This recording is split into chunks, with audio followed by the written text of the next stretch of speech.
مشائخ و علماء کرام، معزز حاضرین اور عزیزان گرامی قدر،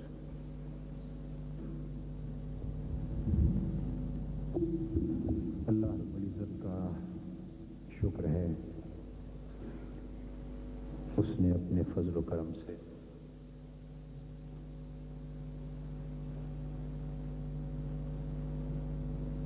ہمیں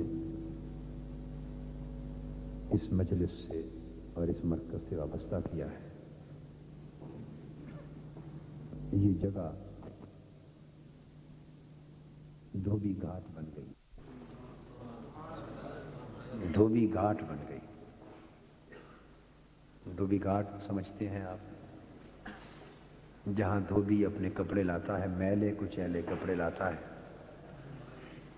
اور وہاں چھانٹ چھانٹ کے چھٹے دے کر چھانٹ چھانٹ کے پٹخ پٹخ کے مارتا ہے اور کپڑوں کے میل کچیل کو نکالتا ہے۔ کپڑے دھل جاتے ہیں، اس کو دھوبی گھاٹ کہتے ہیں۔ ہماری روحوں کا لباس میلا کچیلا ہو گیا ہے، اس پر ہماری روحوں کے لباس پر، روحیں سفید لباس رکھتی، روحیں چونکہ عالم امر کی چیز ہیں اس لیے صاف ستھری ہیں۔ جب یہ ہمارے جسم میں داخل کی گئی صاف ستھری تھی، پاک تھی، ان پہ کوئی دھبا نہ تھا، کوئی داغ نہ تھا، کوئی نشان نہ تھا۔ اس جسم کے پیکر میں آئیں، نفس کا قرب اور نفس کی صحبت انہیں ملی، اس کے آلائشیں ان پر چڑھ گئیں، روح پر چڑھ گئی، داغ لگ گئے گناہ کے، نافرمانیوں کے دھبے لگ گئے، سیاہ کاریوں کی سیاہی لگ گئی،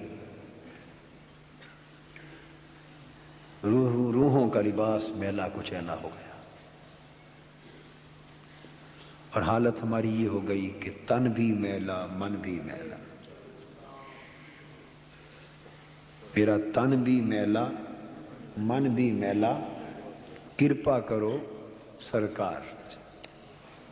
روحیں اب پکار رہی تھی کہ تن بھی میلا من بھی میلا، کرپا کرو سرکار۔ اب ضرورت تھی کسی دھوبی گھاٹ، دھوبی کی ضرورت تھی، دھوبی کی ضرورت تھی جو عشق الہی میں ایسی ضربیں لگائے، عشق الہی کی ایسی ضربیں لگے جہاں روحوں کو پٹخا جائے، اتنا پٹخا جائے، اتنا چھانٹا جائے کہ اس کا میل نکل جائے۔ اللہ جل مجدہ نے منہاج القرآن کے اس مرکز کو دھوبی بنا دیا، یہ مجلسیں دھوبی گھاٹ بن گئی، اور اللہ رب العزت کے فضل و کرم سے روحیں دھلنے لگی ہیں، دل صاف ہونے لگے، میل کچیل نکلنے لگے ہیں۔ اللہ جل مجدہ ہماری یہ سنگت بھی قائم رکھے اور اپنے فضل و کرم کا سلسلہ بھی قائم رکھے، کہ سب کچھ اس کے فضل سے ہے۔ اس کا فضل نہ ہوتا تو ہم اس راہ پر ایک قدم بھی اٹھانے کے قابل نہ تھے، ہماری سوچ بھی اس سمت میں نہ جاتی۔ یہ اسی کا فضل ہوا، اسی کا کرم ہوا، اسی نے مدد فرمائی، اسی کی اعانت، اسی کی نصرت اور اسی کی توفیق سے یہ سب کچھ ہو گیا۔ اور اللہ رب العزت کی مدد و نصرت اور اس کی توفیق سے انشاءاللہ تعالی یہ کشتی ساحل مراد تک پہنچے گی۔ اس ملک میں کئی دھوبی گھاٹ بنیں گے، اور اللہ کی مخلوق کی روحیں انشاءاللہ تعالی حضور علیہ الصلوۃ والسلام کے لطف و کرم اور آپ کی رحمت کے تصدق سے پاک صاف ہونے لگیں گی۔ یہ اللہ کا شکر ہے، اس کا احسان۔ حاضرین محترم، پچھلے نشستوں میں ہم نے تسلسل کے ساتھ پھر اس موضوع کو حدیث پاک کی روشنی میں تشکیل سیرت کے 15 ضابطے، اس موضوع کو پھر شروع کیا۔ ہم نے اس ضمن میں 7 ضابطے بیان کر لیے تھے، بلکہ 9 ضابطے، غالباً 9 ضابطے بیان کر لیے تھے۔ کفارات کا بیان بھی ہو گیا تھا، پھر درجات کا بیان بھی ہو گیا تھا، مشی الاقدام الی الحسنات والجلوس فی المساجد بعد الصلوات واسباغ الوضوء حین الکریہات، نیکیوں کی طرف تیزی سے قدم اٹھانا، اللہ کی اطاعت اور اللہ کی فرما برداری میں، اللہ کے احکام کی تعمیل میں اور اللہ کی رضا میں۔ جدھر اللہ کی رضا نظر آئے ادھر دوڑ پڑنا، بھاگ بھاگ کے جانا، کشاں کشاں جانا۔ پھر جب اللہ کی یاد، اس کے ذکر، اس کی عبادت سے فارغ ہو جائیں تو پھر بھی اٹھ کے باہر جانے کو دل نہ کرنا، پھر بھی اٹھ کے باہر جانے کو دل، یعنی دلوں کا اللہ کے ذکر کی مجلس میں اس طرح کا لگ جانا۔ والجلوس فی المساجد بعد الصلوات، کہ دل اللہ کی یاد اور اللہ کی عبادت اور اللہ کے ذکر کی مجلس سے اٹھ کے جانا گوارا ہی نہ کرے، دل یوں لگ جائیں ان مجلسوں میں۔ اور یہ کہ جب تکلیف دے، جب وضو کرنا بار بار تکلیف اور تنگی محسوس ہو، اس وقت بھی ہر وقت وضو کرتے رہنا اور وضو کے رنگ میں رنگے رہنا اور با وضو رہنا، با طہارت رہنا۔ یہ کفارات۔ پھر درجات کا بیان بھی مکمل ہو چکا ہے، جس میں حضور علیہ الصلوۃ والسلام نے فرمایا افشاء السلام، پھر لین الکلام اور اطعام الطعام۔ یہ ایک روایت میں 3 چیزیں فرمائیں: افشاء السلام، سلام کو اور سلامتی کو حضور کی امت میں پھیلانا، اور ایک میں فرمایا اطعام الطعام، لین الکلام، اور والصلاۃ باللیل والناس نیام، اللہ کے بندوں کو کھانا کھلانا اور اللہ کے بندوں سے نرمی اور پیار اور محبت اور شفقت کی بات کرنا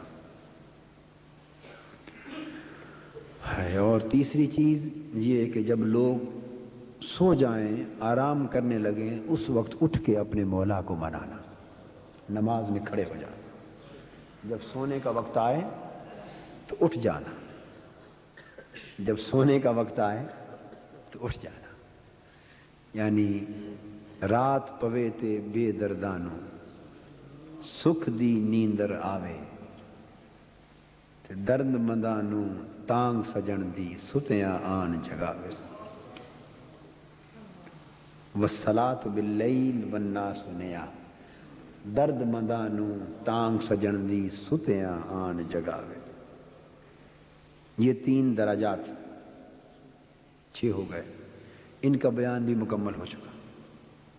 جب حضور علیہ الصلوۃ والسلام نے اس حدیث پاک کی روح سے، جب اللہ رب العزت نے اپنا جلوہ آپ کو عطا فرمایا اور اپنا دست شفقت حضور کے مبارک کندھوں میں رکھا، اور اللہ پاک کے دست شفقت کے رکھنے سے الوہی فیض جو حضور کے سینے اقدس تک پہنچا، وہ ٹھنڈک بن کے حضور کے سینے اقدس میں جذب ہو گیا، اور پھر سب پردے اٹھ گئے۔ فتجلی لی کل شیء وعرفت، ہر چیز روشن ہو گئی اور حضور نے ہر ایک شے کو پہچان لیا صلی اللہ علیہ وسلم۔ تو پھر اللہ پاک نے پوچھا تو آقا نے اس سوال کے جواب میں کفارات بھی بیان فرمائے، درجات بھی بیان فرمائے۔ جب 6 چیزیں ہو چکی تو اب اللہ جل مجدہ نے فرمایا اپنے محبوب صلی اللہ علیہ وآلہ وسلم سے کہ محبوب سل، پیارے اب مانگ، اب مانگ، کیا مانگتا؟ اس پر حضور علیہ السلام نے اللہ جل مجدہ کی بارگاہ میں التجا کی، 3 سوال کیے، عرض کی اللہم اسألک فعل الخیرات وترک المنکرات وحب المساکین۔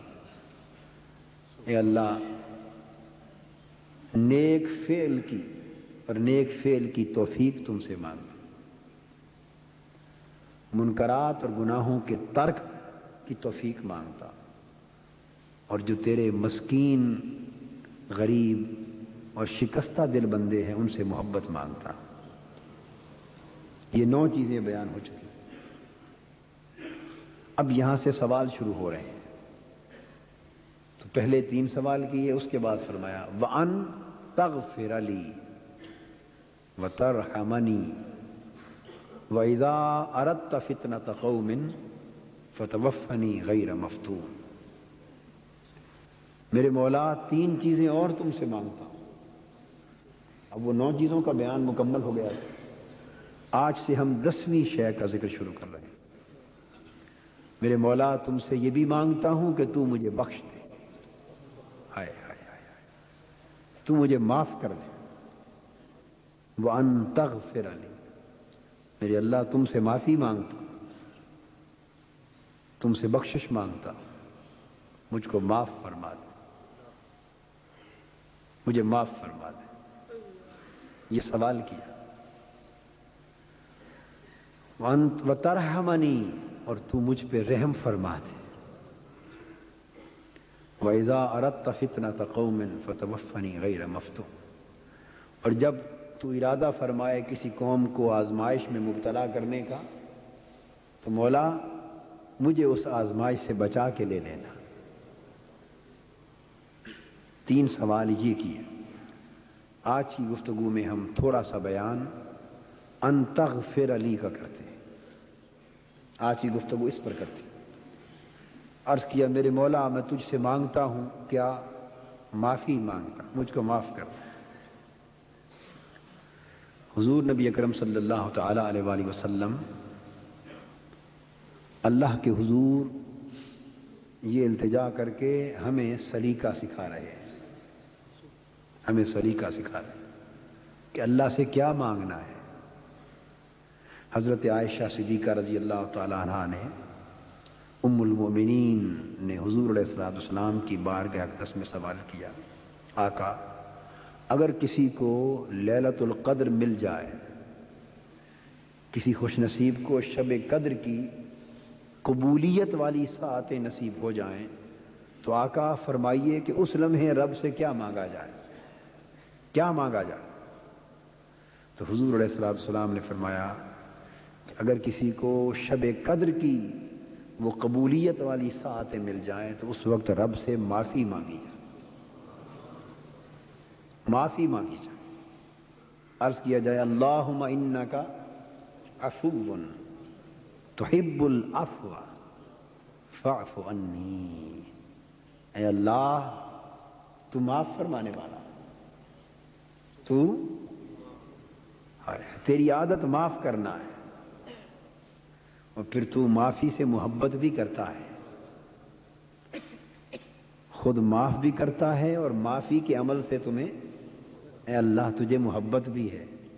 یہ 2 باتیں اللہ کی بارگاہ میں عرض کر کے جب اس کی رحمت جوش میں آ جائے نا، اس کی رحمت کا دھیان جب معافی کی طرف ہو جائے، پھر ہاتھ پھیلا دو اور عرض کرو فاعف عنی، میرے مولا پس مجھے معاف کر دے، مجھے معاف کر دے۔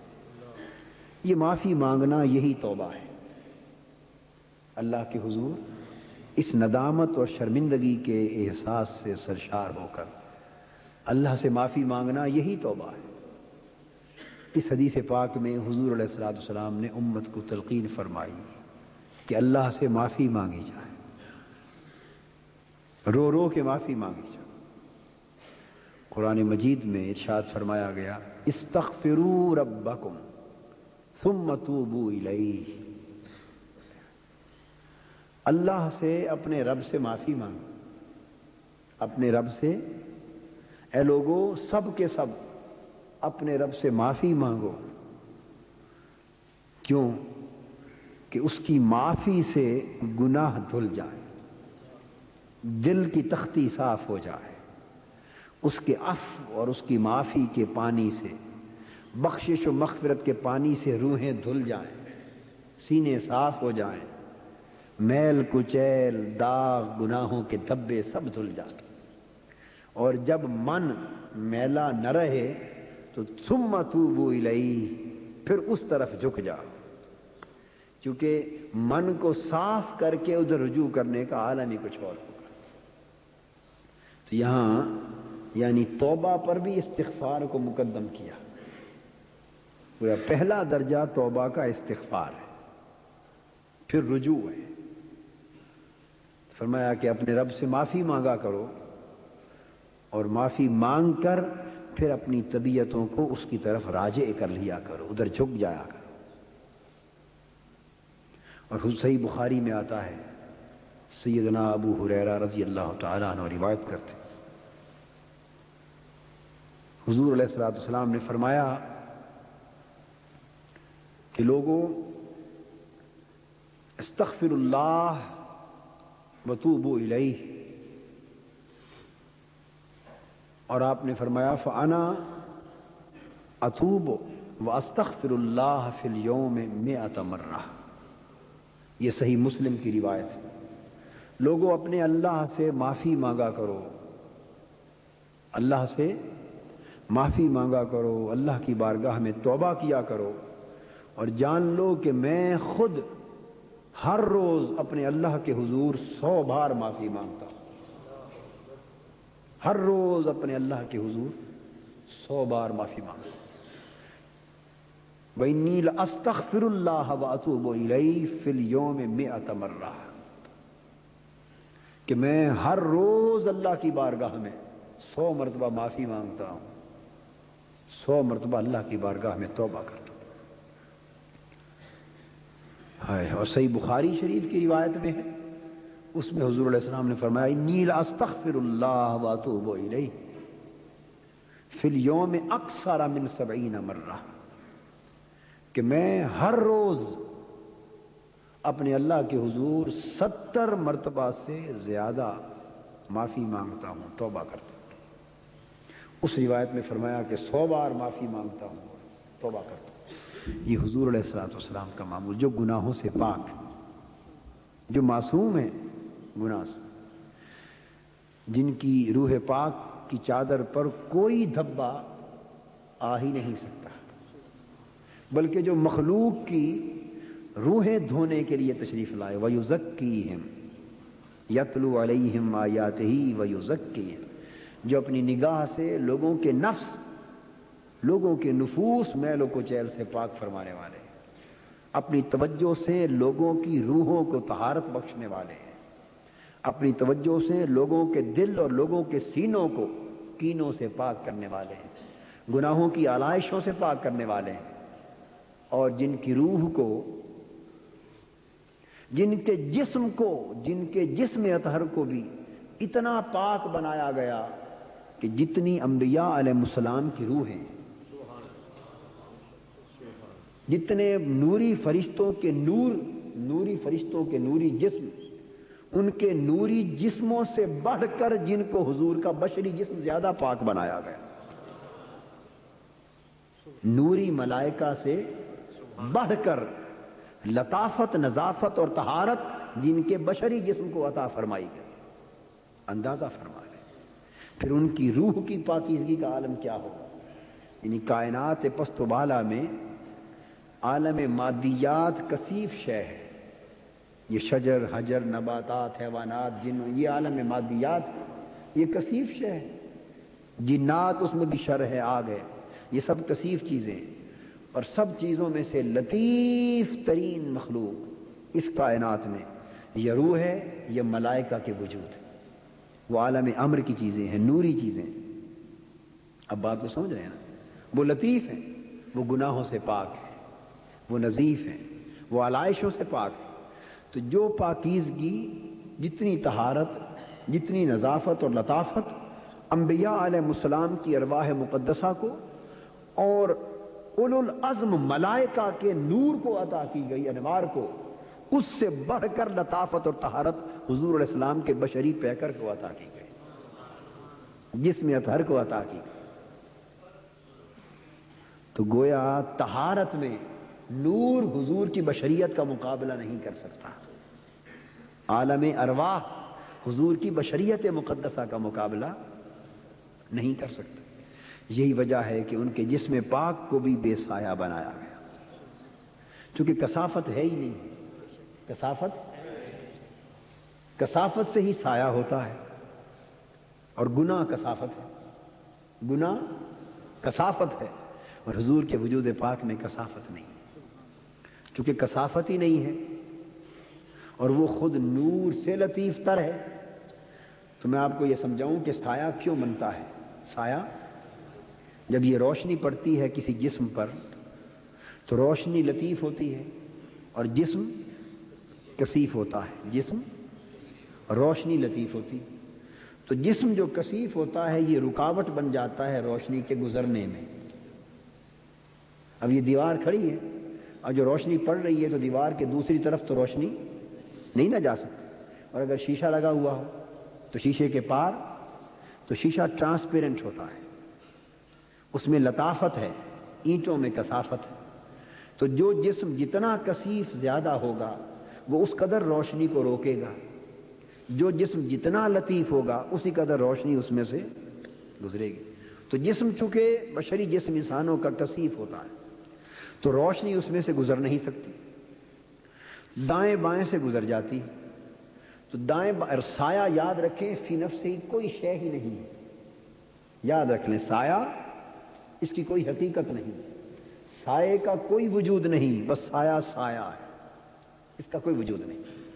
تو روشنی دائیں بائیں سے گزر جاتی ہے، وہ جو جسم کے بالمقابل پچھلی طرف حصہ ہوتا ہے اس پر سے نہیں گزرتی، سو جہاں جہاں پڑتی ہے وہ جگہ روشن ہو جاتی ہے، جہاں نہیں پڑتی وہ تاریک رہ جاتی ہے، تو اس تاریک حصے کو سایہ کہتے ہیں۔ تاریک حصے کو، وہ جسم کی رکاوٹ بن جانے کی وجہ سے تاریک رہ جاتا ہے۔ تو جسم چونکہ روشنی سے کثیف ہے اس لیے سایہ بنتا ہے، اور ساری کائنات کی روشنیاں مل کر اور ساری کائنات کے انوار مل کر بھی حضور کے جسد اقدس جیسی لطافت بھی حاصل نہیں کر سکتے۔ حضور کا جسم اطہر کائنات کی روشنیوں سے بھی بڑھ کر لطیف تر ہے، بڑھ کر لطیف تر ہے، بڑھ کر لطیف تر ہے۔ تو اب روشنی سورج کی ہو یا چاند کی ہو، جب اس سراپا حسن پر، اس پیکر حسن پر پڑتی تو یہاں تو کثافت تھی ہی نہیں، اب سایہ کس چیز کا بنتا؟ اب سایہ بولیے نا کس چیز کا بنتا؟ مکھی ہے وہ بھی کثیف کثافت پہ بیٹھتی ہے، کثافت پہ، اس لیے جسد اطہر میں کثافت تھی نہیں، سو مکھی بھی کبھی نہ بیٹھی، کثافت نہ تھی سو سایہ بھی کبھی نہ بنا۔ یہ جو ہم خوراک کھاتے ہیں، یہ خوراک جب کھاتے ہیں تو حلال طیب اور پاک ہوتی ہے یا ناپاک؟ بولیے پاک۔ آپ کو ہم اپنے وجود کی حقیقت کو سمجھیں کہ ہم کیا ہیں، کس پہ فخر کرتے پھرتے ہیں۔ یہ پھل کھانا، پانی، روٹی، خوراک، لباس، خوراک، جو کچھ آپ کھاتے ہیں پاک حلال طیب خوشبودار چیز ہے، آپ کے جسم میں جاتی ہے تو اس جسم کی صحبت اس کے بہت سے حصے کو ناپاک کر دیتی، اور وہ غلیظ اور نجس فضلہ بن کے آپ کے جسم سے نکلتا ہے۔ آپ نفرت کرتے ہیں اس سے، بدبو آتی ہے، اس سے نفرت کرتے ہیں نا نفرت۔ ہائے کبھی سوچا کہ یہ تو وہی پاک کھانا تھا جب تک آپ سے باہر تھا، اس کے تو نجس بنایا ہی آپ نے، جب تک آپ کے اندر نہ گیا تھا یہ پاک تھا، اسی سے خوشبو آتی تھی، اسی کی مہک تھی، اسی میں کشش تھی. اب اس کو نجس اور پلید بنایا کس نے؟ آپ ہی کے جسم کی صحبت نے بنایا، ہمارے جسم کی صحبت نے بنایا. یہ چند گھڑیاں ہمارے اندر رہ گیا اور پلید ہو گیا. اندازہ کر لیں کہ اندر کا حال کیا ہے، اندر کا حال کیا ہے. اب ہم اس سے نفرت کرتے ہیں، یقیناً نفرت کرتے ہیں. ناپاک ہو گئی، نجس ہو گئی، غلیظ ہو گئی. تو یہ پاک شے ہمارے اندر رہی، ناپاک ہوئی، تو وہ ناپاکی اندر پیدا ہوئی. اس کے اندر یہ کثافتیں ہیں، ہمارے اندر کی کثافتیں. حضور کے جیسے جسد اطہر میں چونکہ کثافت نہ تھی، کثافت نہ تھی، تو وہ کھانا جب حضور کے جسم اقدس کے اندر جاتا، تناول فرماتے، تو تناول فرمانے سے پہلے تو اس کی خوشبو عام ہوتی تھی جو کھانوں کی ہوتی ہے، اور جب جسد پاک سے نکلتا تھا خوشبو بڑھ جاتی تھی، کیونکہ وہ بھی آقا کے جسم کی صحبت میں رہ کے آتا تھا. ہمارے جسم کی صحبت میں رہ کے جائے تو بدبو آتی ہے، اور حضور کے بطن مبارک کی صحبت میں چند لمحے گزار کے آئے تو خوشبو آتی، مہک آتی، مہک آتی، خوشبو آتی. کیوں بھئی؟ اگر آپ مٹی کو گلاب کے پھولوں کا ڈھیر ہو، اس کے ساتھ مٹی رکھ دیں اور 2-4 گھنٹے گھل مل کے پھول اور مٹی پڑے رہیں، تو پھول ہی رہیں گے، مٹی بھی پھول تو نہیں بن جائے گی، پر کوئی پھولوں کی خوشبو لے گی کہ نہیں لے گی؟ لے گی نا. تو صحبت کا اثر ہوتا ہے.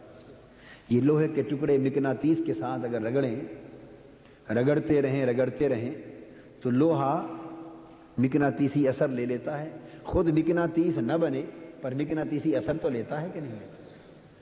بھئی یہ تو رگڑنے کی بات ہے. مقناطیس مضبوط ہو تو اس کا ایک حلقہ ہوتا ہے، اس کا ایک حلقہ ہوتا ہے. اس دائرے میں بھی کوئی آ جائے تو اسے بھی اثر چڑھ جاتا ہے، اس سے بھی اثر چڑھ جاتا ہے. اور حضور علیہ السلام کا جسد اقدس، جس ذات پاک کے دست مبارک کسی کے گالوں کو لگ جاتے، عمر بھر اس کے رخساروں سے خوشبو نہ جاتی. جس کے سر کے بالوں پر بچپن میں حضور کا دست اقدس لگ گیا، وہ جوانی بڑھاپے تک اس کی خوشبوئیں ختم نہ ہوئی. اور ایسے صحابہ ہوئے جو کہتے ہیں بڑھاپے کی عمر میں کہ بچپن میں گلی میں کھیل رہے تھے ہم، حضور علیہ السلام گزرے، ہم دوڑ کے آقا کی دستبوسی کے لیے آئے، اور حضور علیہ السلام کا ایک معمول تھا کہ وہ بچوں کو یوں پیار دیتے کہ اپنے دونوں ہاتھ ان کے رخساروں پہ ملتے.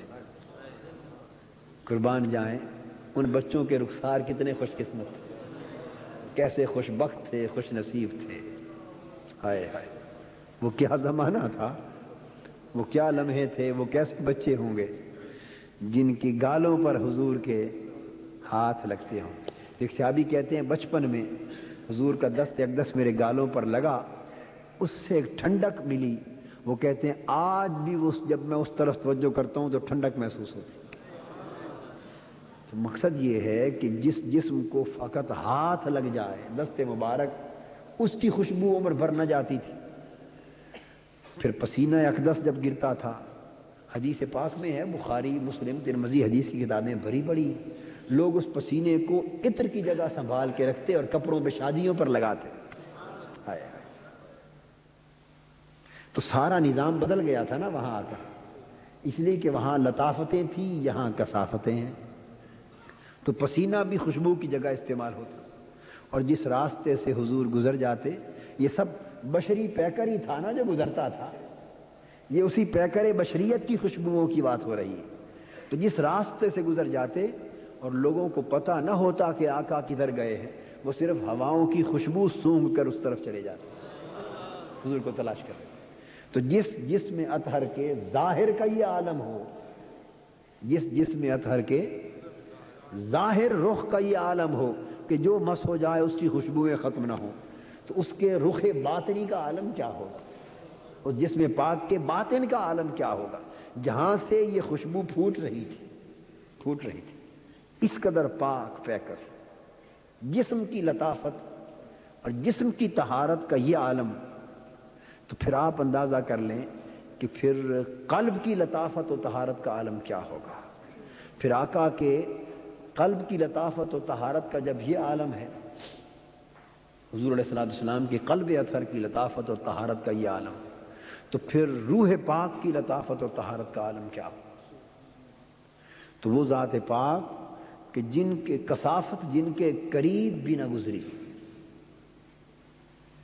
تو گناہ کا شائبہ بھی جس ہستی کے قریب سے نہ گزرا، جو معصوم تھی، اس کا عمل یہ ہے کہ حضور فرماتے ہیں کہ میں ہر روز دن میں 100 مرتبہ اللہ کے حضور استغفار کرتا ہوں اور اللہ کے حضور توبہ کرتا ہوں۔ یہ استغفار اور توبہ کیا ہے، اس پر گفتگو ہے کئی خطابات میں، تاہم یہ اب گناہ تو تھے نا، گناہ تو اس سے بلندی درجات ہوتی، یعنی جو جتنی زیادہ استغفار اللہ کے حضور کرے، جتنی زیادہ معافی مانگے، اللہ اسے اتنا زیادہ بلند کرتا ہے، اتنا بلند کرتا ہے۔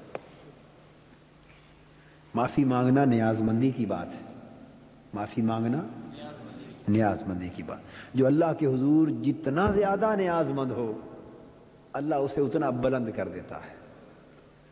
تو آقا نے فرمایا کہ تم بھی توبہ کیا کرو، استغفار کیا کرو، اللہ سے معافی مانگا کرو، میں خود دن میں 100 بار معافی مانگتا ہوں۔ اور پھر یہ تو حضور علیہ الصلوۃ والسلام کا عمل ہے، اور اللہ تبارک و تعالیٰ کی عادت کریمانہ یہ ہے کہ اسے بندے کی معافی سے بڑھ کر اور کوئی عمل پسند ہی نہیں۔ جتنی محبت اسے گناہگار کے معافی مانگنے سے ہے، اتنے نیکوکار کے سجدے سے نہیں،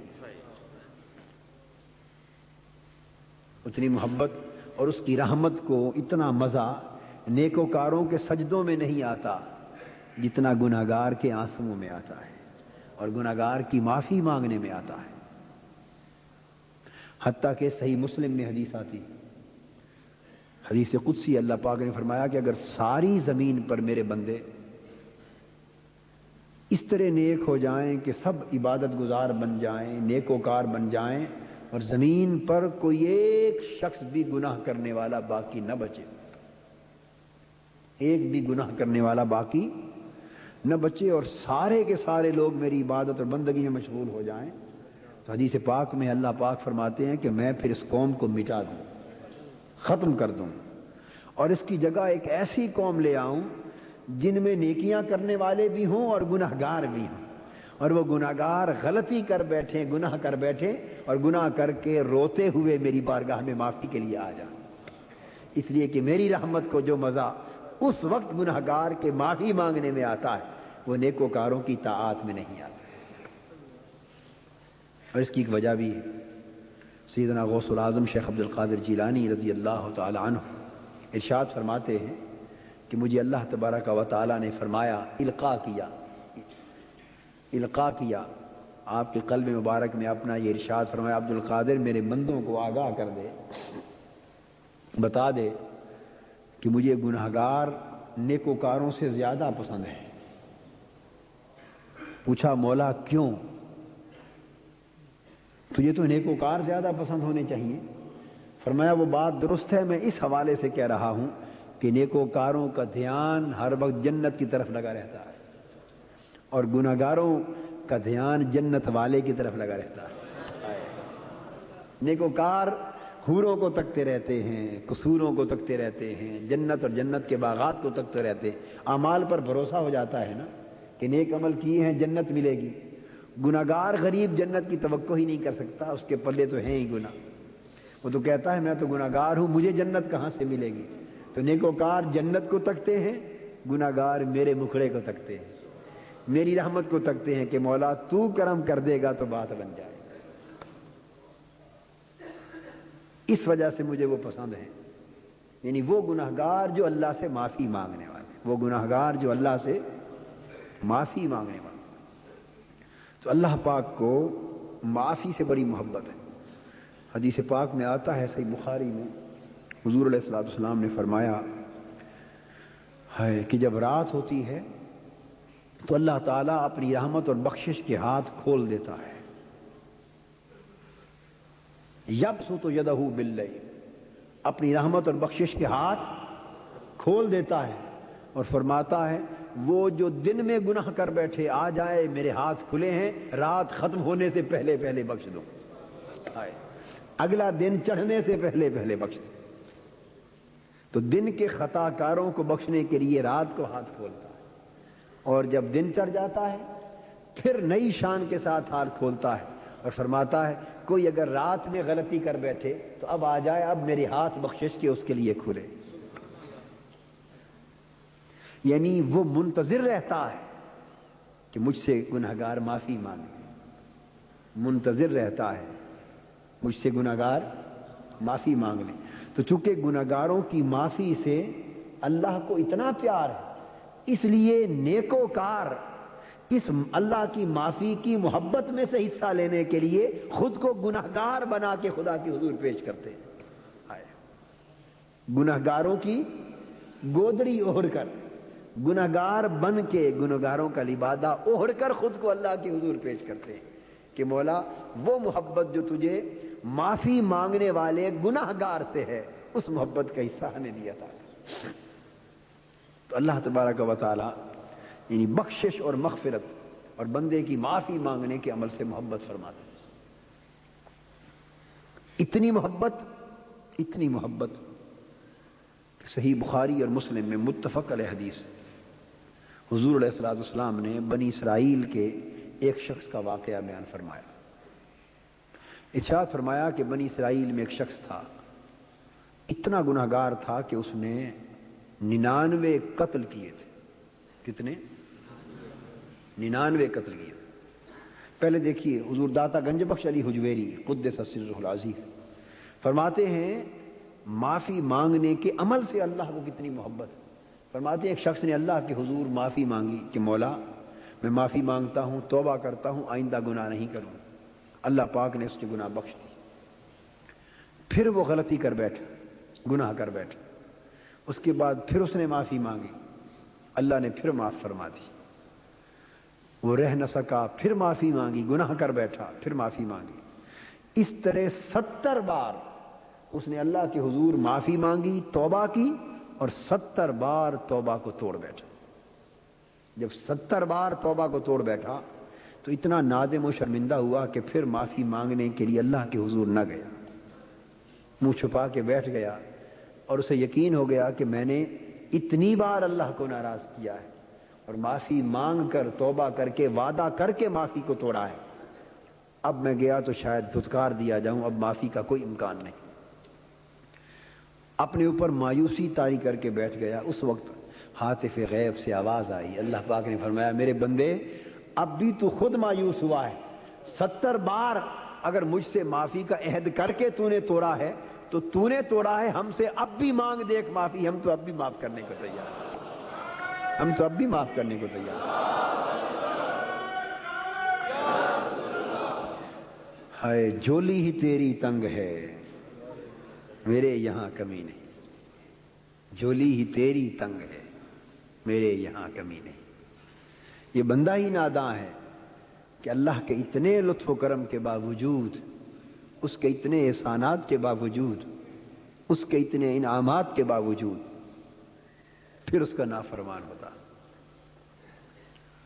خدا کی قسم اگر کسی عام غلام کو، نوکر کو ایسا کریم مالک مل جائے نا، ایسا کریم مالک مل جائے تو جسم کے ٹکڑے ٹکڑے کروا دے مگر اپنے مالک کا بے وفا نہ بنے، مالک کی وفاداری نہ چھوڑے. اس کو کریم اور اتنا رحم کرنے والا مالک مل جائے، اور وہ اللہ جیسا تو نہیں ہو سکتا نا. وہ جسم کے ٹکڑے کروا دے مگر وفاداری نہ چھوڑے.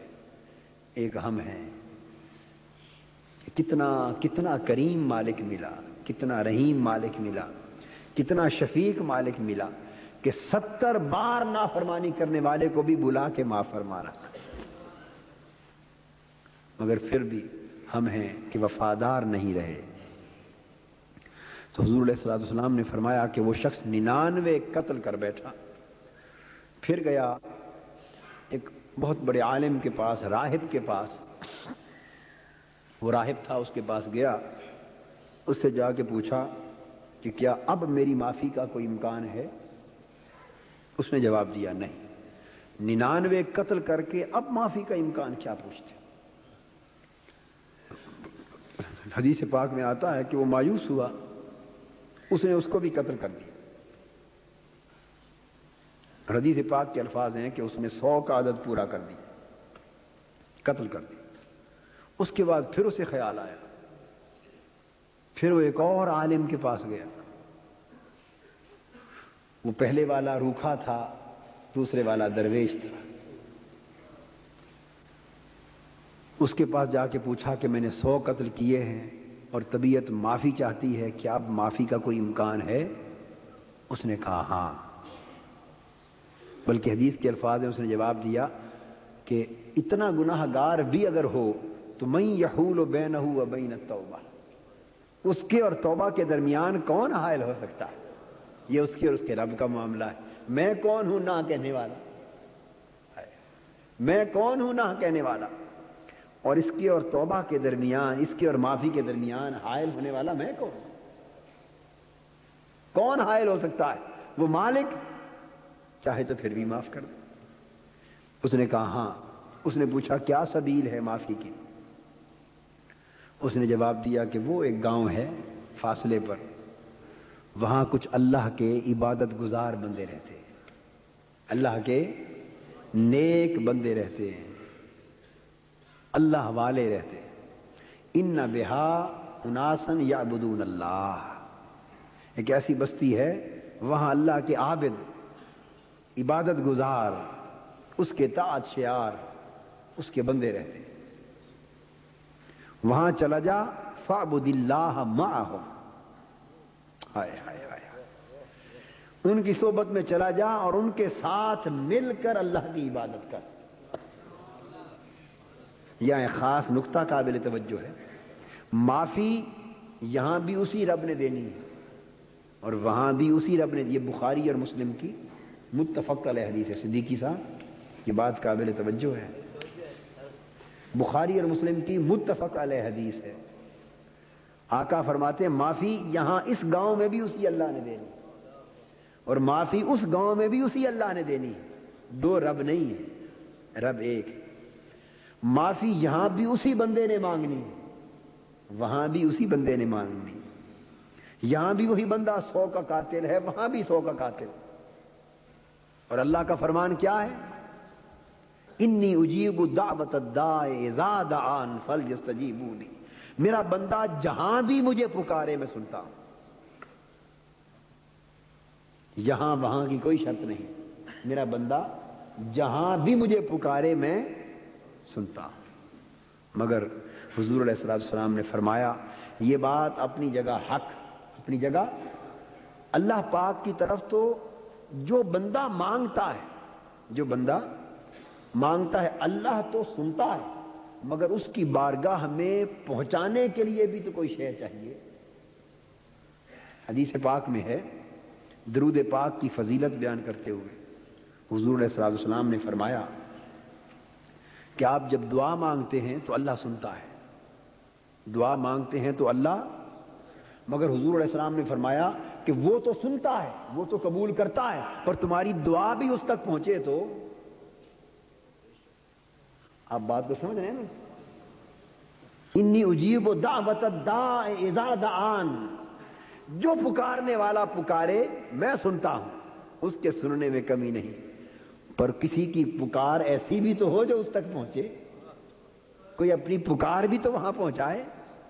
تو حضور علیہ السلام نے صحابہ سے فرمایا کہ اللہ تمہاری دعاؤں کو سنتا ہے، مگر تمہاری دعاؤں کو کوئی اوپر بھی تو اس کی بارگاہ تک بھی تو پہنچائے۔ صحابہ نے پوچھا آقا تو دعاؤں کو اللہ کی بارگاہ تک پہنچانے والی شے کیا ہے؟ فرمایا مجھ پر درود و سلام صلی اللہ تعالی علیہ وسلم، مجھ پر درود و سلام۔ سبحان اللہ سبحان اللہ سبحان اللہ، اللہ اکبر، مجھ پر درود و سلام۔ فرمایا جو بھی دعا کرے اول آخر مجھ پہ درود و سلام پڑھ لے تو دعا تو اللہ ہی سنے گا، سننا اسی کا کام ہے اور کرنا بھی اسی کا کام ہے، مگر درود و سلام اس دعا کو تھالی میں رکھ کے اللہ کے حضور پیش کر دے گا۔ اللہ کے حضور اس درود و سلام کو حضور نے رافع الدعا فرمایا۔ کیا فرمایا؟ رافع الدعا، یہ دعا کو اوپر اٹھانے والی شے ہے، دعا کو اوپر اٹھانے والی شے۔ اس طرح یہاں بھی معافی یہاں بھی اللہ نے دینی ہے، معافی وہاں بھی اللہ نے دینی ہے، مگر حضور علیہ السلام فرماتے ہیں کہ اس شخص نیک عالم نے اس کو بتایا کہ اس بستی میں جہاں وہاں اللہ کے مقبول بندے رہتے، عبادت تو یہاں بھی کرے گا، عبادت یہاں بھی قبول کرنا اللہ کا کام ہے، مگر وہ مالک ہے، چاہے قبول کر دے چاہے رد فرما دے، اس پر زور تو نہیں نا کسی کا، اس پر زور تو نہیں۔ اس لیے بجائے اس کے کہ تو عبادت کرے اور مانگے اور وہ مالک ہے، بے نیاز ہے، رد فرما دے، اس پر تو کوئی قید نہیں، بجائے اس کے کہ ایسی نوبت پیدا ہو تو دعا اور عبادت کر ہی اس بہانے کے ساتھ کہ اس کی بارگاہ میں جائے تو رحمت کو خود بخود حیا آ جائے، اور صرف قبولیت ہو، رد کا امکان نہ رہے، قبولیت ہو، رد کا امکان۔ اس کا طریقہ یہ ہے کہ اس بستی میں اللہ کے کچھ مقبول بندے رہتے ہیں اور وہ تو اللہ والے ہیں، ان کی عبادتیں تو اللہ کے حضور صبح و شام قبول ہوتی ہی ہیں، صبح و شام قبول ہوتی ہی ہیں۔ جا ان کے ساتھ مل کر عبادت کر، ان کی صحبت میں، جب ان کی عبادتوں اور دعاؤں کے ساتھ تیری دعا اور عبادت بھی جائے گی تو وہ اتنا سخی ہے کہ پھر وہ ایسا نہیں کرتا کہ اس کے نیک بندوں کے ساتھ مل کر کسی کی دعا آئے تو ان میں سے ان کی لے لے اور اس گناہگار کی واپس پھینک دے، نہیں، پھر وہ ان کے ساتھ تیری بھی قبول کر لے گا، ان کے صدقے تیری بھی قبول ہو جائے گی۔ تو حدیث پاک میں یہ الفاظ آتے ہیں، تو ان کو بھیجا اور فرمایا کہ پھر انہی کے پاس رہنا اور پلٹ کر اپنی زمین کی طرف، اپنے گاؤں کی طرف نہ آنا، پھر بقیہ زندگی انہی کے ساتھ گزارنا، یہ ساتھ بشرط لگائی، پھر انہی کے ساتھ رہنا، انہی کی صحبت میں، پھر پلٹ کر نہ آنا۔ وہ شخص چل پڑا۔ تو حدیث پاک میں ہے کہ جب آدھا سفر اس نے طے کیا، نصف الطریق، آدھے سفر تک پہنچا ہی تھا کہ اس کی روح پرواز کر گئی، موت آ گئی، زمین پہ گر پڑ۔ اب حدیث پاک میں ہے کہ ملائکۃ الرحمت بھی آ گئے اور ملائکۃ العذاب بھی آ گئے، رحمت کے فرشتے بھی آ گئے اور عذاب کے فرشتے بھی آ گئے، اور دونوں میں مکالمہ اور تکرار ہو گیا۔ رحمت والے فرشتے کہیں کہ اسے ہم لے جاتے ہیں جنت میں، عذاب والے فرشتے کہیں اسے ہم لے جاتے ہیں دوزخ میں۔ عذاب والے فرشتے کہیں بھائی یہ جنت میں کیسے جا سکتا ہے، 100 کا قاتل ہے۔ رحمت والے فرشتے کہیں بھائی دیکھو یہ اس کا جو دل ہے یہ جاء الی الارض الی القریۃ الصالحۃ تائبا مقبلا الی اللہ، یہ تائب ہو کر اللہ کی طرف راجع ہو کر نیکوں کی بستی کی طرف چل پڑا تھا۔ اس کا دل جو ہے وہ تائب ہو کر ہو گیا تھا اور نیکوں کی بستی کی طرف چل پڑا تھا، دل اس کا اللہ کی طرف راجع ہو گیا تھا، اس لیے ہم لے جاتے ہیں۔ ان کا جھگڑا ہو گیا، تکرار بڑھ گیا، بات نہ بنی۔ اللہ پاک نے ایک فرشتے کو بھیجا اور فرمایا دونوں فرشتوں سے اس سے فیصلہ کروا لو۔ یہ فرشتہ حکم بن جاتا ہے، یہ فرشتہ حکم، یہ حدیث متفق علیہ بخاری مسلم، یہ حکم بن جاتا ہے، دونوں کی بات سن کے یہ فیصلہ کر دیتا ہے۔ قربان جائیں رحمت حق بہانوی جویت، بہانوی جویت، جب بخشنے پر آتا ہے تو بہانے بھی خود بناتا ہے، بہانے بھی خود بناتا ہے۔ ادھر فرشتوں کو بھیجا کہ تم جاؤ اور ان کے درمیان فیصلہ کرو، اور ادھر دونوں طرف کی زمین، حدیث کے لفظ ہیں پہلے کہ نصف الطریق، بالکل آدھے راستے میں جا کے موت واقع ہو، آدھا راستہ ہوا تھا برابر، آدھا ادھر آدھا ادھر، درمیان میں موت واقع ہو گئی۔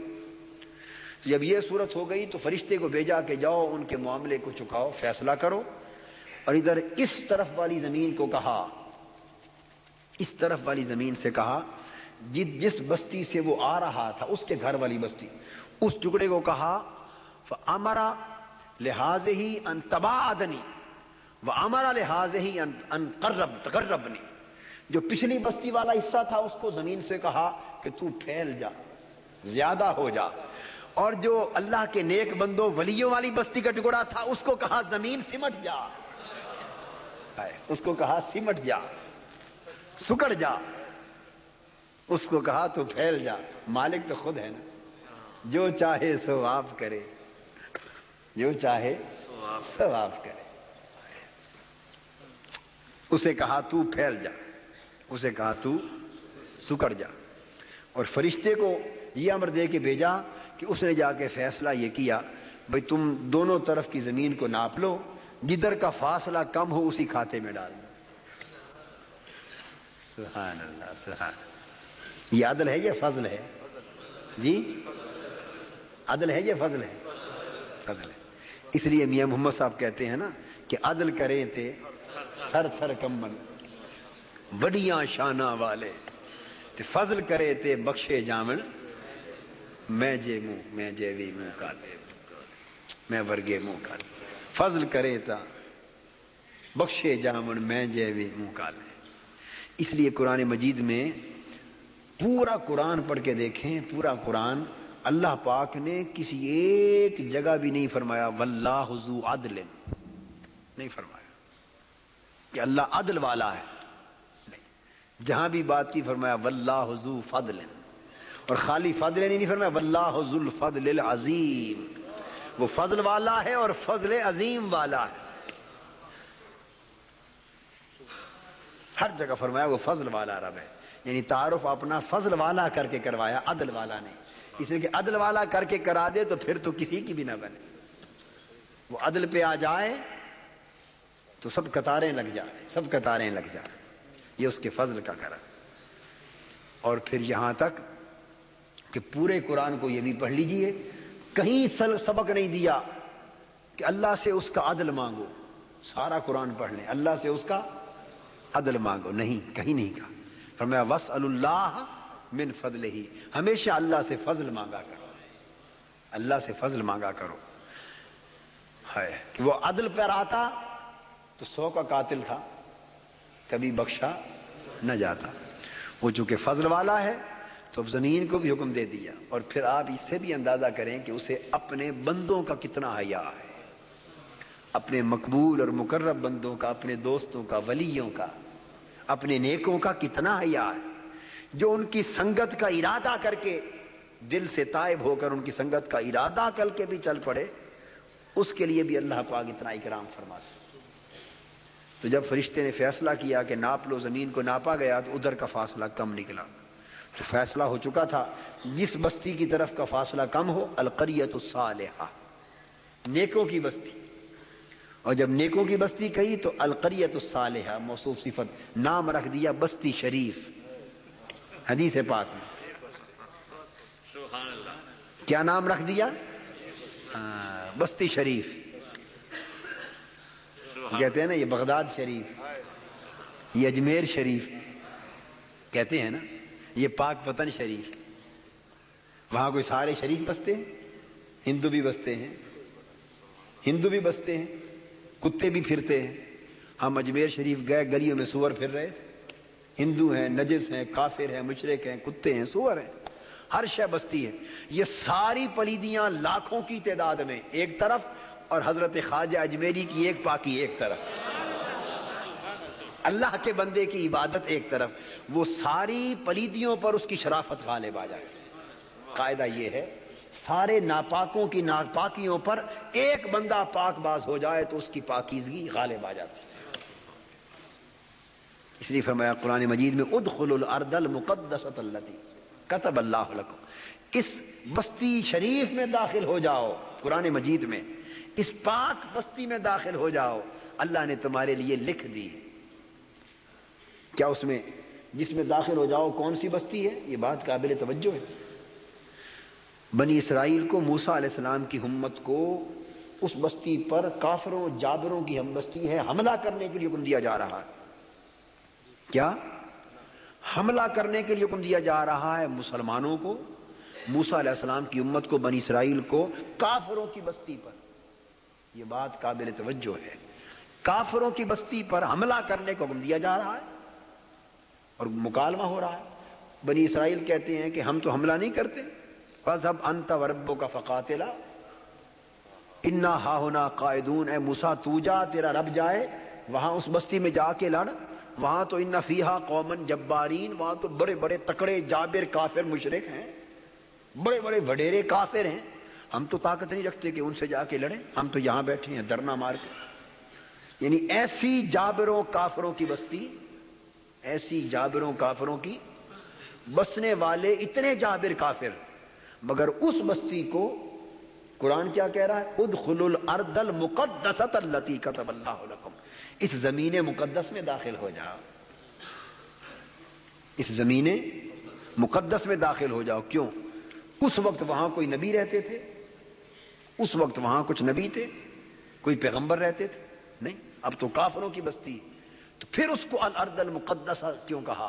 یہ اللہ پاک کے حیا بتا رہے ہیں کہ وہ اپنے بندوں کا کیسے حیا کرتا ہے۔ اب تو کافر بستے تھے، مگر مدت ہوئی کئی انبیاء ہو گزرے اس بستی پر، اور کئیوں کے مزار تھے، کئیوں کی قبریں تھیں، کئیوں کے مرکز تھے، کئی انبیاء علیہ السلام اس بستی میں پہلے رہ چکے، ان کے مزارات تھے، اب بستے کافر تھے۔ تو رب کریم نے اب کافر بسنے والوں کو نہیں دیکھا، وہ جو اس کے بندے گزر گئے ان کو دیکھا۔ تو ایک بھی اللہ کا مقبول بندہ کسی بستی میں رہے اور لاکھ کافر رہے تو لاکھوں کے کفر کی پلیدی ایک طرف اور اس کے ایک بندے کی پاکیزگی ایک طرف، وہ غالب ہوتی، وہ پورے خطہ زمین کو پاک کر دیتا۔ یہ اس کا، یہ فضل ہے اس کا۔ یہ کیا ہے؟ عدل ہوتا تو توازن کرتا، عدل میں تولتا، مگر جب فضل ہوتا ہے تو تکڑیوں کو اٹھا کے ایک طرف رکھ دیتا۔ یہ ترازو پیمانے لے جاؤ، میں فضل والا رب ہوں۔ ایک بندہ بھاری ہے سب کافر۔ یہ اسی طرح ہے جیسے قرآن مجید نے کہا کہ تم 10 ہوں تو 200 کافروں پر بھاری ہو، 200 پر بھاری، 20 ہو 200 پر بھاری، یعنی ایک بندہ 10 پر بھاری۔ جس طرح یہ قاعدہ دیا نا، اس طرح ایک کی عبادت 10 کے کفر پر بھاری۔ اور کچھ ایسے درجے والے بھی ہوتے ہیں کہ ایک ہو تو لاکھوں کی پلیدیوں پر بھاری ہوتا۔ اللہ پاک ایک کے صدقے باقیوں پر پردہ ڈال دے۔ اس جگہ حدیث پاک میں اسی طرح فرمایا کہ القریۃ الصالحہ، نہیں فرمایا قریۃ الصالحین، یعنی نیکوں کی بستی نہیں کہا۔ یہ بات قابل، نیکوں کی بستی نہیں کہا، کال قریۃ الصالحہ، نیک بستی۔ اب رہتے تو اور بھی ہوں گے نا، پر وہ جو چند نیک رہتے ہیں ان کی وجہ سے ساری بستی کو نیک کر دی، ساری بستی کو نیک کر دی۔ یہ مجھے ایک بات یاد آ گئی، حضرت حاجی امداد اللہ مہاجر مکی رحمۃ اللہ علیہ، بہت بڑے بزرگ ہو گزرے ہیں۔ ان کی مجلس میں کچھ لوگ بیٹھے تھے اور کسی نے اجمیر شریف کہہ دیا، اجمیر شریف کہہ دیا۔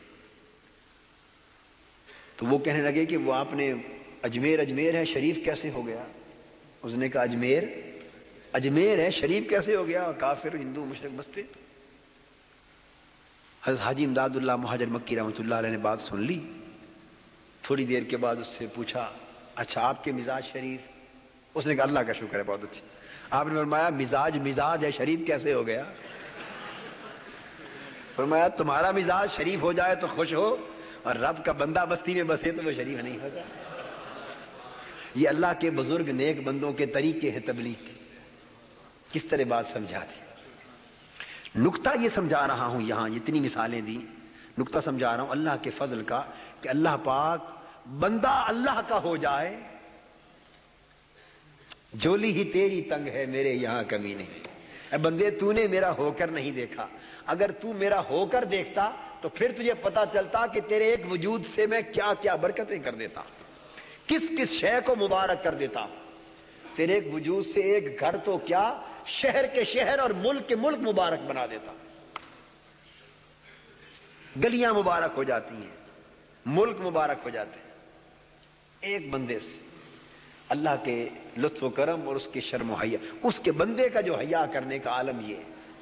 اور اس کی وجہ ہے نا، حضرت داؤد علیہ السلام پر اللہ پاک نے وحی اتاری اور فرمایا اے داؤد علیہ السلام میرے بندوں کو بتا دے کہ یہ تو مجھ سے منہ موڑتے ہیں نا، بندے گناہ کرتے ہیں، نافرمانی کرتے ہیں، مجھ سے منہ موڑتے ہیں، ان بندوں کو بتا دے کہ جو مجھ سے دور پھرتے ہیں، دور رہتے ہیں، کہ اگر ان کو یہ پتہ چل جائے کہ مجھے اپنے بندوں سے کتنی محبت ہے، اگر بندوں کو یہ پتہ چل جائے کہ مجھے رب ہو کر اپنے بندوں سے کتنی محبت ہے، تو مجھے اپنی عزت کی قسم یہ میری محبت سے آگاہ ہو کر اس طرح چیخیں کہ ان کی روح پرواز کر جائے اور جسم کے عضو دھڑ سے جدا ہو جائے، مر جائے، اس خبر کو سن کے خوشی کے مارے مر جائیں، بازو ٹانگیں دھڑ سے عضو جدا ہو جائے اور ان کی روح قفس انصری سے پرواز کر جائے۔ اگر ان کو اتنا پتہ چل جائے کہ مجھے بندوں سے کتنی محبت، اس کی محبت، اس کی شاہیا کا، اس کے کرم کا عالم ہی کچھ اور ہے۔ تو فرمایا کہ یہ جو نیک بستی ہے، بستی شریفہ، اس کی طرف فاصلہ چونکہ کم ہے، سو اس کو بھی اسی کھاتے میں ڈالو جس کھاتے میں اس بستی والے نیک لوگ ہیں، بخشش کر، معاف فرما دی، حدیث پاک میں۔ تو اللہ رب العزت کی بارگاہ میں دل سے تائب ہو جانا اور اس سے معافی مانگنا، یہ عمل اللہ کو اتنا پسند ہے کہ وہ چونکہ صاحب فضل ہے، بندہ اللہ سے معافی مانگنے والا بن جائے، وہ ذات 1000 بار بھی معاف کر دیتی، 1000 بار معاف کر دیتی۔ بڑے بڑے اولیاء اللہ اور اکابر کے معمولات یہ تھے کہ وہ ہمیشہ معافی اللہ سے مانگتے۔ حضرت یحییٰ علیہ السلام چھوٹے بچے تھے، ابھی آپ کی عمر مبارک 4 سال تھی، 4-5 سال عمر تھی، اور اللہ کی بارگاہ میں معافی مانگنا اور گریہ و بکا کرنا، اللہ سے معافی مانگنا اور کثرت سے رونا، یہ عالم اتنا تھا کہ 4-5 سال کی عمر میں دن رات زار و قطار روتے رہتے۔ حضرت یحییٰ علیہ السلام، ادھر اللہ کا ذکر ہوتا، عذاب کی بات ہوتی، حساب و کتاب کی بات ہوتی، تو ادھر آپ کے آنسو برسات کی جھڑی کی طرح لگ جاتے، بہنے لگتے، اور اس قدر زار و قطار ہوتے کہ بچپن میں کھانا پینا کئی دن چھوڑ دیتے۔ حضرت زکریا علیہ السلام آپ کے والد گرامی نے حتیٰ کہ ان کی کثرت بکا اور کثرت گریہ کو دیکھ کر یہ معمول بنا لیا تھا کہ جب ان کی مجلس واعظ میں یہ بیٹھے ہوتے، وہ معافی کا اور آخرت میں عذاب و حساب و کتاب کا ذکر ہی نہیں کرتے تھے، وہ رحمت کی اور بخشش کی اور جنت ہی کی بات کرتے رہتے۔ جب دیکھتے نا بچہ بیٹھا ہے، یحییٰ علیہ السلام اپنے کے صاحبزادے بیٹھے، تو وہ بات ہی نہ کرتے جس سے آنکھیں بھر آئیں، کیونکہ پتہ ہے کہ اگر اتنی بات کا ایک جملہ اس کے کان میں پڑ گیا، 1 ہفتہ یہ کھانے پینے سے دور رو رو رو کے اپنا حال اس طرح کر دے گا۔ ایک روز ایسا ہوا کہ وہ اور ان کو بھی، ان کی بھی کان ترس جاتے، وہ چھپ کے بیٹھتے کہ والد گرامی دیکھیں نہ، اور معافی کی بات کر بیٹھے، اللہ کی معاف سے معافی مانگنے کی بات، اللہ کے عذاب کی بات کر دیں، ان کو ایک لذت آتی، بس چھپ کے بیٹھتے اور بے خیالی میں ان کی زبان سے جملہ نکلتا، ان کا کیف پورا ہوتا۔ ایک روز ستون کے پیچھے چھپ کے بیٹھے تھے، انہوں نے دوزخ کی بات کر دی، جہنم کی بات کر دی، بخشش و مغفرت کی بات کر دی، اس قدر زار و قطار روئے کہ بے ہوش ہو کر زمین پہ گر پڑے۔ جب چیخ نکلی تو ان کو پتا چلا کہ یہ تو یحییٰ بھی موجود ہے، اٹھا کے گھر لے آئے، زار و قطار روتے رہے، کھانا پینا چھوٹ گیا، کھانا پینا چھوٹ گیا، روتے روتے بے حال ہو گئے، بالآخر گھر سے باہر نکل گئے، 4 سال عمر ہے، پہاڑوں پر جا پہنچے، ایک پتھر کے اوپر پھر سجدے میں گر گئے غار کے سامنے، اور 3 دن اور 3 راتیں مسلسل خدا کے حضور معافی مانگنے اور رونے میں لگا دی۔ 3 دن اور 3 راتیں آپ کے والدین ماجدین آپ کو 3 دن تلاش کرتے رہے، تلاش کرتے کرتے ان پہاڑوں کی طرف آ پہنچے جس غار کے دہنے میں سجدہ ریز 3 راتوں سے رو رہے تھے، کچھ پتہ نہ چلے۔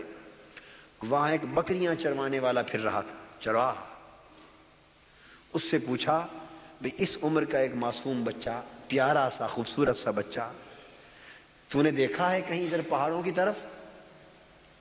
وہ کہنے لگا میں نے تو اس عمر کا کوئی بچہ نہیں دیکھا، اتنی بات ہے کہ آج 3را دن ہے، اس غار سے کسی بچے کے رونے کی آواز آتی ہے، دھاڑے مار مار کے روتا ہے، اور 3را دن ہے میری بکریاں بھی کھانا پینا چھوڑ کے اسی غار کے دہنے پہ کھڑی ہو کے اس کا رونا سنتی رہتی ہیں اور روتی رہتی ہیں، ان کی آنکھوں سے آنسو گرتے رہتے ہیں، اس کے رونے میں کوئی اتنا درد ہے، کوئی اتنا سوز ہے، کوئی اتنی آہو بکا ہے اتنی عجیب کیفیت ہے کہ آج 3 دن سے میری بکریوں نے بھی کھانا چھوڑ دیا ہے چارہ، اور غار کے دہنے پہ کھڑی ہو کے یہ بھی سنتی رہتی ہیں اور روتی رہتی ہیں، میں خود پریشان ہوں، خدا جانے کون ہے۔ وہ سمجھ گئے کہ اس حال میں رونے والا تو یحییٰ ہی ہو سکتا۔ حضرت یحییٰ علیہ السلام کے قریب اندر گئے، ان کے قدموں کی آہٹ جو سنی، حضرت یحییٰ علیہ السلام نے سر سجدے سے اٹھایا اور پوچھا کہ ملک الموت آ گئے ہو؟ پوچھا ملک الموت ہو؟ اگر ملک الموت ہو تو چونکہ رونے میں آنکھیں بند تھی، فرمانے لگے مجھے تھوڑی مہلت دے دے، میں جا کے اپنے ماں باپ سے معافی مانگا، ماں باپ سے معافی مانگا۔ وہ فرمانے لگے بیٹے یحییٰ ہم ہی تیرے والدین تمہیں لینے کے لیے آئے۔ گھر لے گئے، جا کے کچھ کھانا کھلایا پلایا، اور ماں نے اپنی گود میں لے کے پیار کیا۔ فرمایا بیٹے، وہیں پتھر پہ فرمانے لگے بیٹے اتنا نہ رویا کر، اتنا نہ رویا کر، تو معصوم ہے، تجھے رونے کی کیا ضرورت۔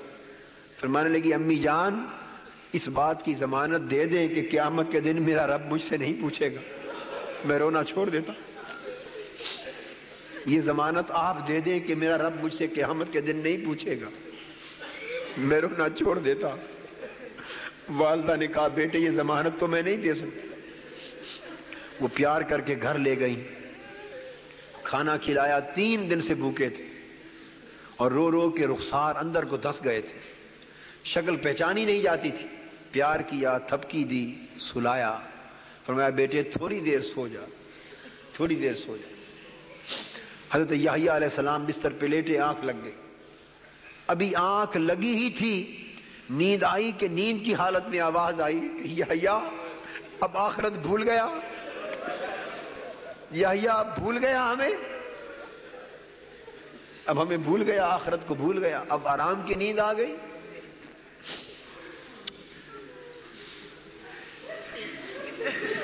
بے دردانو تانگ سجن دی ستیاں آن جگاوے، پھر اٹھ کھڑے ہوئے اور جنگلوں کی طرف بھاگ گئے۔ یعنی اللہ رب العزت کے مقرب بندے انبیاء اس طرح اللہ کے حضور معافی مانگنے والے، ہر وقت اللہ کے حضور گڑ گڑا کے رونے والے اور معافی مانگنے والے۔ پھر حضور علیہ السلام کا یہ عالم کہ رات کو اتنی کثرت سے روتے کہ آپ کی ریش مبارک آنسوؤں سے تر ہو جاتی، آنسوؤں سے تر ہو جاتے، اور اللہ کے حضور رو رو کے معافی کے خواستگار رہتے۔ انبیاء علیہ السلام کی اسی سنت پر صحابہ کرام اہل بیت اعظام کا عمل، صحابہ کرام کا یہ حال تھا کہ خوف الہی میں رو رو کر آخرت کے حساب و کتاب کی بات جب سنتے تو اتنا زار و قطار روتے، اور آپ کے سیدنا فاروق اعظم رضی اللہ تعالیٰ عنہ، سیدنا عمر ابو بکر صدیق رضی اللہ تعالیٰ عنہ رو رو کے ان کے آنسو اتنی کثرت سے بہتے کہ گالوں پر آنسوؤں کے نشان پڑ گئے تھے، نشان پڑ گئے تھے رونے کے، نشان پڑ گئے تھے رونے کے۔ اور ادھر حرم کعبہ ہے، حرم کعبہ ہے، رات کا پچھلا پہر ہے، لوگ طواف کر رہے ہیں، کچھ سجدے میں ہیں، کچھ عبادت کر رہے ہیں، کچھ نفل ادا کر رہے ہیں۔ اچانک طواف کرنے والے لوگوں کی آواز پڑتی ہے، ایک تابعی فرماتے، ایک شخص چہرے پر اس نے کپڑا اوڑھ رکھا ہے، وہ مقام ملتزم پہ کھڑا ہے، پچھلی رات ہے، ٹھنڈی رات، اور وہ اندھیرے میں رو کے اللہ کے حضور عرض کر رہا ہے کہ میرے مولا تیری کائنات میں تیری زمین پر تیری مٹی اور ریت کے اتنے ذرے نہیں جتنے میرے گناہ ہیں، اور تیری کائنات میں تیرے درختوں کے اتنے پتے نہیں جتنے میرے گناہ ہیں، اور تیری کائنات کے سمندروں میں پانی کے اتنے قطرے نہیں جتنے میرے گناہ ہیں، اور کائنات میں اول سے آخر تک اس قدر عدد تیری مخلوق کا نہیں جتنا عدد میرے گناہ کا ہے، اور زمین و آسمان کی اتنی وسعتیں نہیں جتنے میرے گناہ ہیں، تو مجھے معاف کر دے، مجھے معاف کر دے۔ ساری رات بیت گئی، وہ اپنے گناہوں کا ذکر کر کر کے، وہ اللہ کا بندہ دھاڑے مار مار کے روتا رہا، اس کے رونے کو چیخ و پکار سن کے ہر شخص کا جگر پھٹتا جا رہا تھا، ہر ایک کا دل پھٹا جا رہا تھا۔ فضاؤں میں رونے کی آوازیں بلند تھیں، ہر سو سسکیاں تھیں۔ وہ ایک بزرگ فرماتے ہیں، تبع تابعین میں سے بہت بڑے ولی اللہ، فرماتے ہیں کہ اس حد تک وہ شخص رویا اور گر گڑایا، اور ساری رات بیت گئی، فجر کے قریب وقت ہو گیا، اور وہ سجدے میں گر کے کبھی مقام ملتزم کو تھام کر اللہ غلاف کعبہ پکڑ کے اتنا رویا اپنے گناہوں کا ذکر کر کر کے کہ ہمیں ترس آ گیا۔ وہ شخص کہتے ہیں کہ میں اس رونے والے کے پاس گیا، اس کے دامن کو پکڑا اور میں نے عرض کیا، مولا یہ کوئی بڑا گناہگار شخص ہے، یہ کوئی بڑا گناہگار ہے، بڑا دکھی ہے، میں بھی تجھے تیری رحمت کا واسطہ دیتا ہوں تو اس گناہگار کو بخش دے۔ وہ شخص روئے جا رہا تھا۔ وہ فرماتے ہیں کہ میں نے اللہ کے حضور التجائیں کی کہ مولا یہ کوئی بڑا گناہگار شخص ہے تیری کائنات میں، تجھے تیری رحمت کا واسطہ ساری رات بیت گئی، تو اس کو بخش دے، اس گناہگار کو بخش دے، میں اپنی نیکیاں بھی اس کو دیتا ہوں۔ جب یہ دعا کی اور اس کے بعد پھر وہ زاروں کا تار روتا رہا، وہ کہ فرماتے ہیں کہ میں نے ان کا کپڑا پکڑا اور کہا کہ اے گناہگار، اتنے گناہوں پر رونے والے، ذرا کپڑا ہٹا کے چہرہ تو دکھا، تو ہے کون؟ میں بھی اللہ کے حضور اور التجا کرتا ہوں کہ وہ تجھے بخش دے۔ فرماتے ہیں کہ میں نے جب کپڑا اٹھایا تو ساری رات جو زاروں کا تار رو رہا تھا گناہوں کا ذکر کر کر کے، کپڑا اٹھایا تو وہ لرزہ پر اندام ہو گئے کہ وہ رونے والا گناہگار کون تھا؟ وہ امام زین العابدین،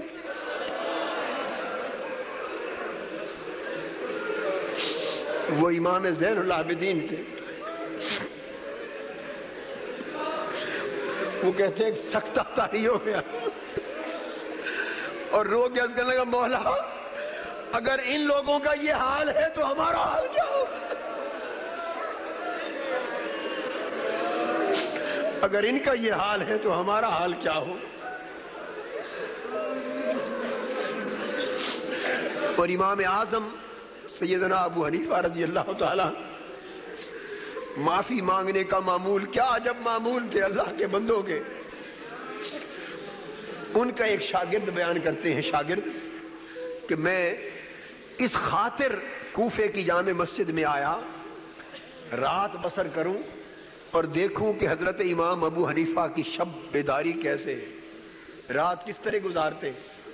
فرماتے اللہ کی قسم میں نے اپنی آنکھوں سے دیکھا کہ نماز عشاء پڑھنے کے بعد امام ابو حنیفہ گھر گئے، اپنا لباس اور کپڑے بدل کے آئے۔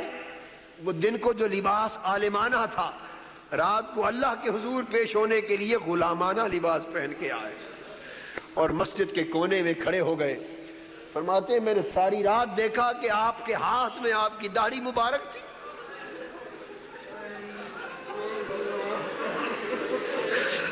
اپنی داڑھی کو کھینچتے تھے،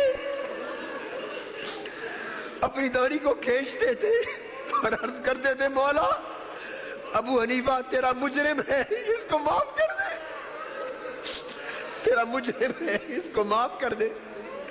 اور حضرت عبداللہ بن مبارک رضی اللہ تعالیٰ اسی حال میں ساری رات بیت گئی، امام اعظم کی رات اسی حال میں بیت گئی۔ حضرت امام عبداللہ بن مبارک رضی اللہ تعالیٰ سفید داڑھی تھی، 90 برس کے قریب عمر ہو گئی، بڑھاپا آ گیا، کمر ڈھل گئی، اپنی داڑھی کو پکڑ کے اللہ کے حضور روتے اور عرض کرتے، مولا عبداللہ بن مبارک کے بڑھاپے پر رحم کرنا، بڑھاپے پر رحم کرنا۔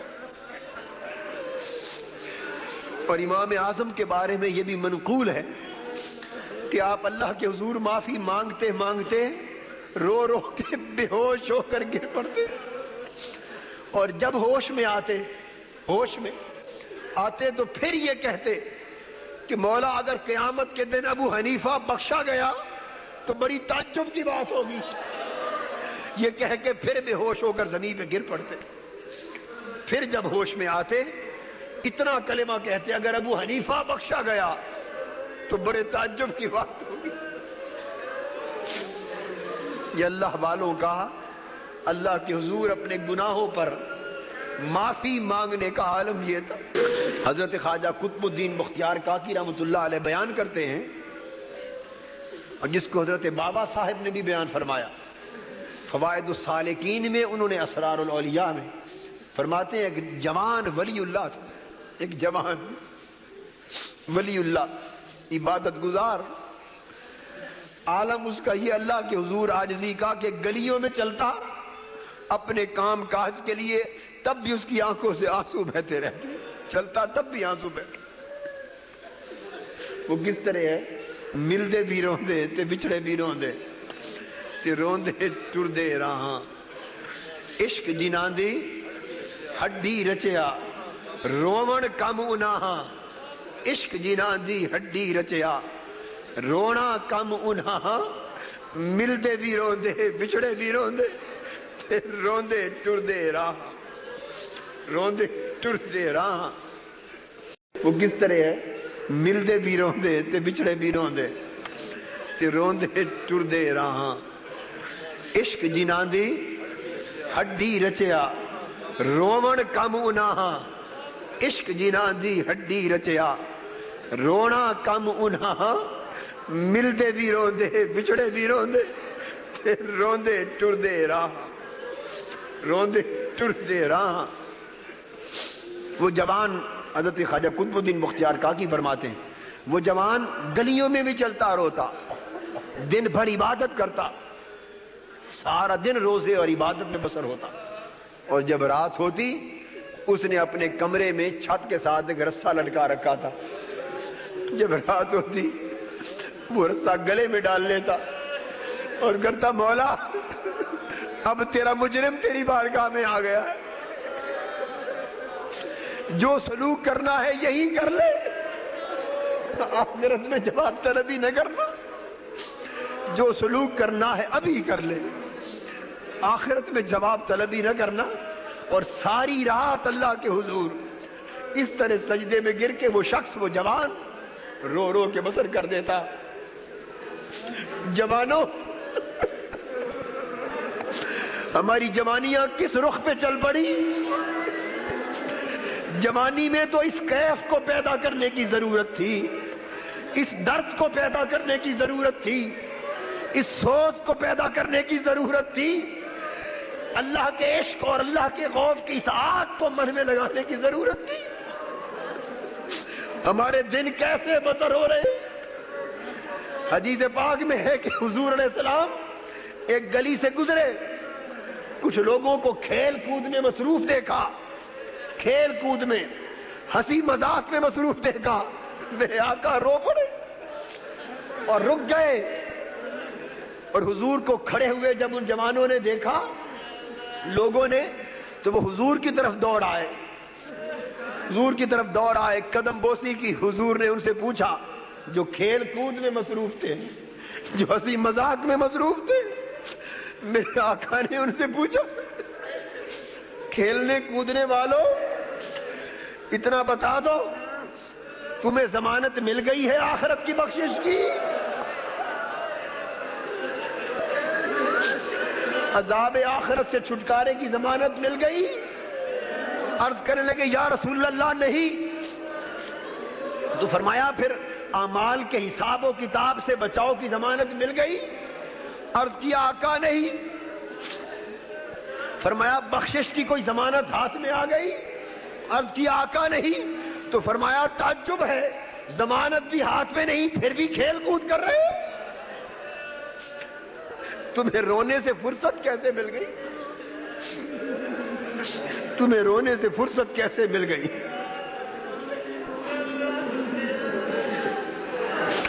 اے ناداں انسان ہوش کر، کتنی غفلت کا شکار ہو گیا ہے تو، اللہ کو کس قدر بھول گیا ہے تو، دنیا کے نشے میں کتنا بدمست ہو گیا ہے تو، آخرت کی پیشی بھول گیا۔ جس دن خدا کے حضور پیش ہونا ہوگا، جس دن ایک ایک لمحے کا حساب دینا ہوگا، جس دن ہر کوئی نفسا نفسی پکار رہا ہوگا، انسان بھول گیا اپنے حال کو، حضرت قطب الدین بختیار کاکی فرماتے ہیں وہ جوان ولی اللہ جس کی زندگی کے سارے دن اور ساری راتیں یوں بیتی. دوستو دن انہی کے تھے جو گزار گئے, راتیں انہی کی تھیں جو بسر کر گئے. ہماری تو زندگی کے دن بھی بوجھ ہیں, ہماری راتیں بھی بوجھ. دن گناہوں میں بسر ہوتے, رات غفلت میں بیت جاتی. ہمارے دن گناہوں نافرمانیوں میں بسر ہوتے, راتیں غفلت میں بیتی جا رہی ہے. کب وقت آئے گا فکر کا؟ قرآن مجید جھنجھوڑ کے کہہ رہا ہے الم یان للذین آمنوا ان تخشع قلوبہم لذکر اللہ. ایمان والو, کیا اب بھی وہ وقت نہیں آیا کہ تمہارے دل تڑپ اٹھے, تمہارے دل اللہ کی یاد میں پگھل جائے, تمہارے دل خدا کی یاد میں لرز جائے؟ کب وقت آئے گا تمہارے دلوں کے پگھلنے کا, تمہارے دلوں کے لرزنے کا, تمہارے دلوں کے رونے کا اور خشوع کا؟ کب وقت آئے گا؟ جوانوں, یہ زندگی کے لمحے غنیمت ہے, انہی لمحوں میں کچھ کر لو, رب کو منا لو, اپنی راتیں روشن کر لو اور دل میں خدا کی یاد اور محبت کے دیے جلا لو. معلوم نہیں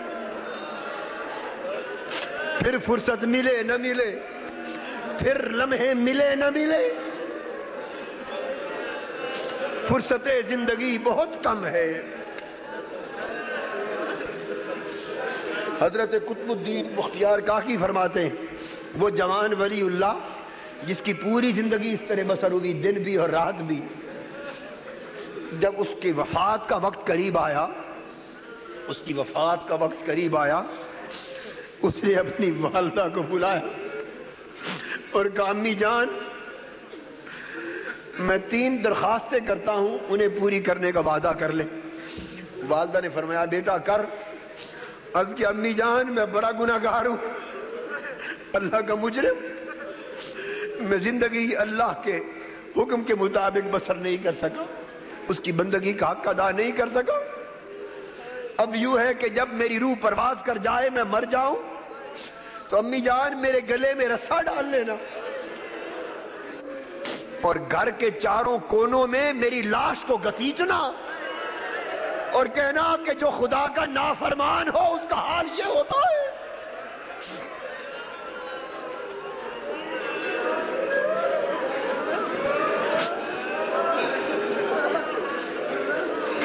میری لاش کو گھسیٹنا رسا ڈال کر اور آواز سے کہنا یہ دیکھو خدا کے نافرمان کا حال.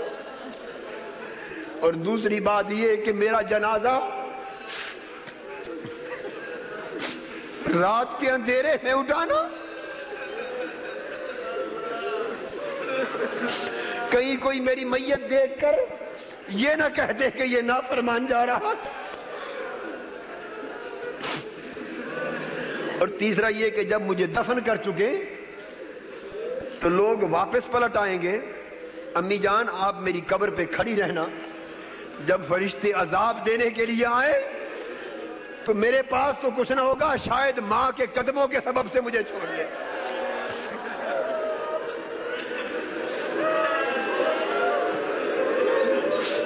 ماں نے وعدہ کر لیا, بس اتنی بات ہوئی, روح قفس انصری سے پرواز کر گئی, قفس انصری سے پرواز کر گئی, وصال ہو گیا. اب ماں نے وعدے کے مطابق رسا اٹھایا اور اٹھا کے اس جوان بیٹے کے گلے میں ڈالا, اور رسا ڈالنے ہی والی تھی کہ گھسیٹوں کہ ہاتھے میں غیب سے آواز آئی اے خاتون پیچھے ہٹ جا, تمہیں کیا خبر یہ تو خدا کا محبوب ہے.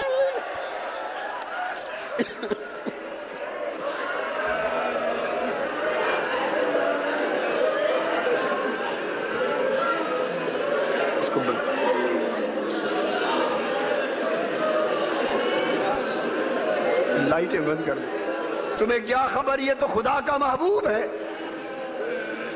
اور دوست کے پاس پہنچ گیا, اس کی روح تو عرش تک پہنچ گئی. بڑا دوستوں کے ساتھ ایسا سلوک ہوتا ہے.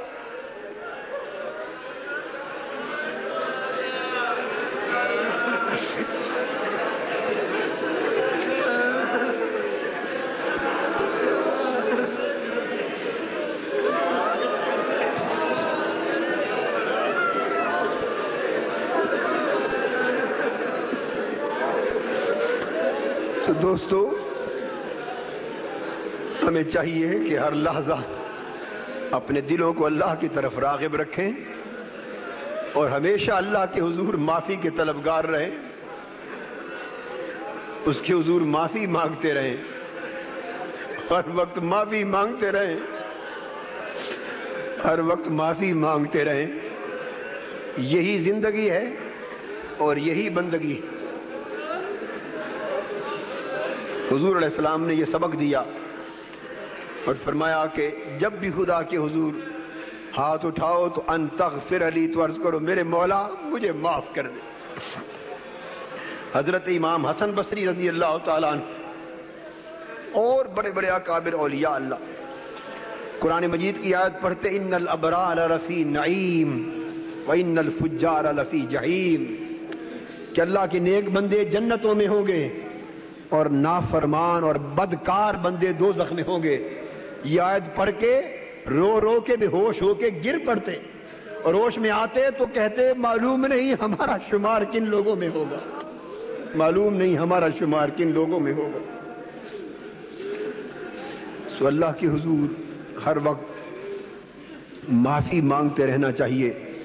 اسی سے اصلاح ہوتی ہے نفس کی، اسی سے اصلاح ہوتی ہے قلب کی، اسی سے اصلاح ہوتی ہے باطن کی اور ظاہر کی۔